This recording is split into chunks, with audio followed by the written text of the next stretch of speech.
Bwana Yesu asifiwe. Leo tutajifunza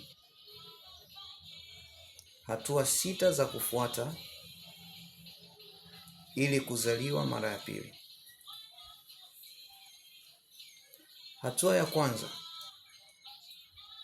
ni lazima tukubali ya kwamba sisi ni wenye dhambi, tulimwasi Mungu na tunastahili hukumu. Tukisoma katika Samueli wa pili sura ya 12 mstari wa 13, hapo tutajifunza haya. Lakini tunaenda moja kwa moja kwenye hatua ya pili. Lazima tujutie na tusikitike kwa dhambi zetu tulizozitenda, na tuwe tayari kuzisema na kuziacha kuanzia sasa. Kusikitika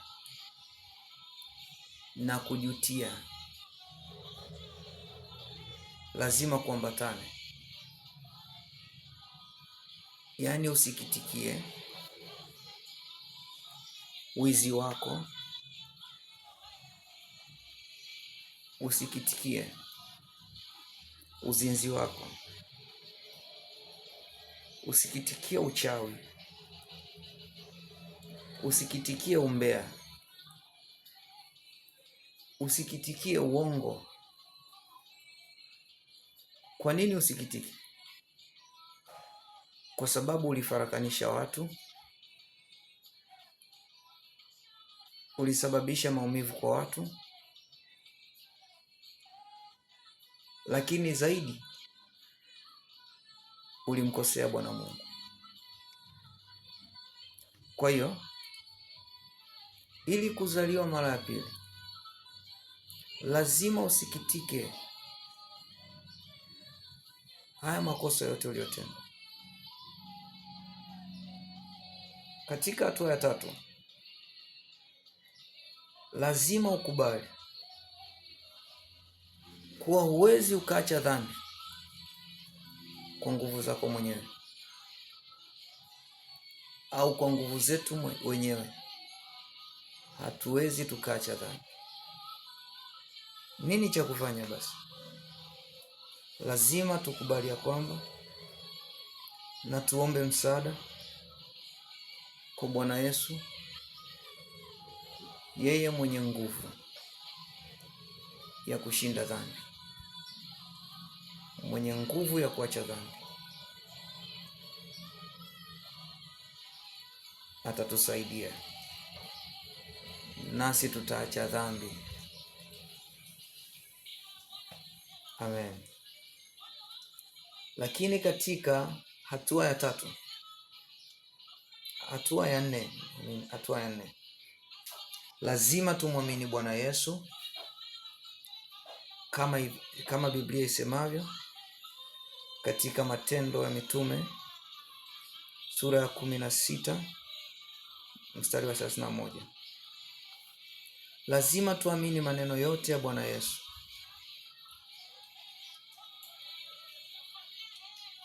Hapa ni katika imani tu. Lazima tuamini Yesu alikufa msalabani, alihukumiwa na kuteswa kwa ajili yetu.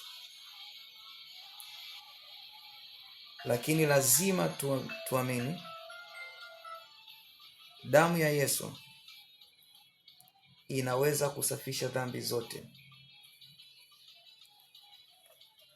Hii ni damu ile iliyomwagika msalabani. Maana kuna watu wanaweza wakaitia damu iliyoangukia kwenye jiwe wakati anaomba. Wengine wanaweza wakaitia damu iliyovuja wakati anachapwa.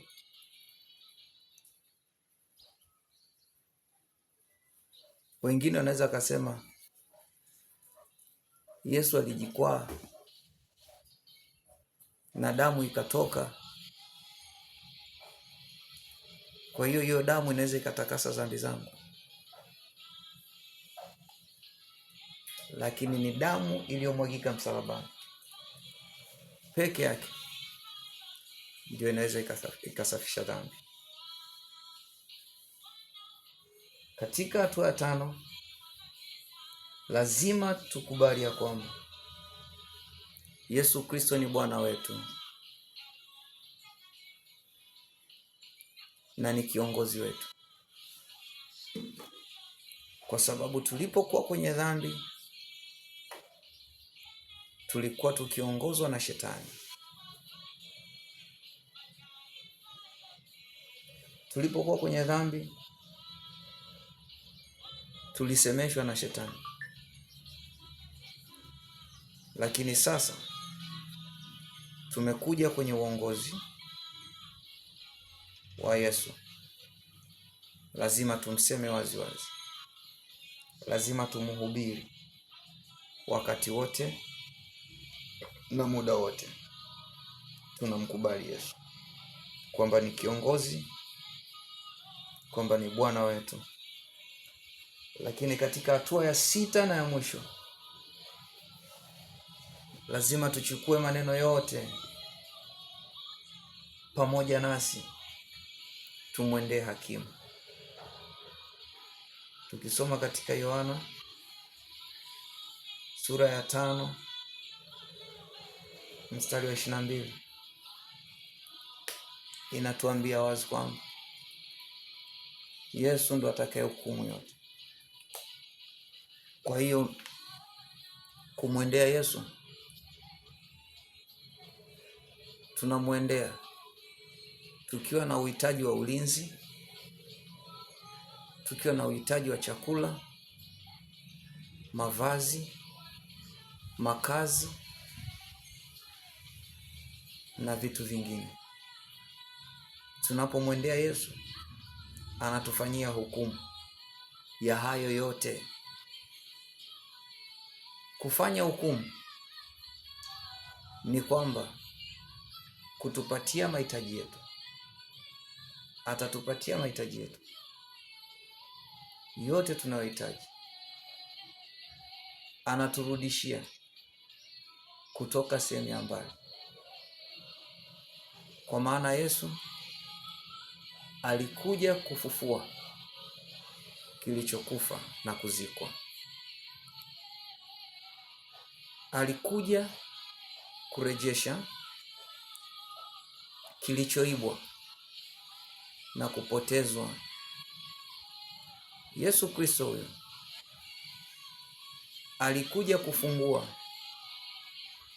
kilichofungwa na kutupwa.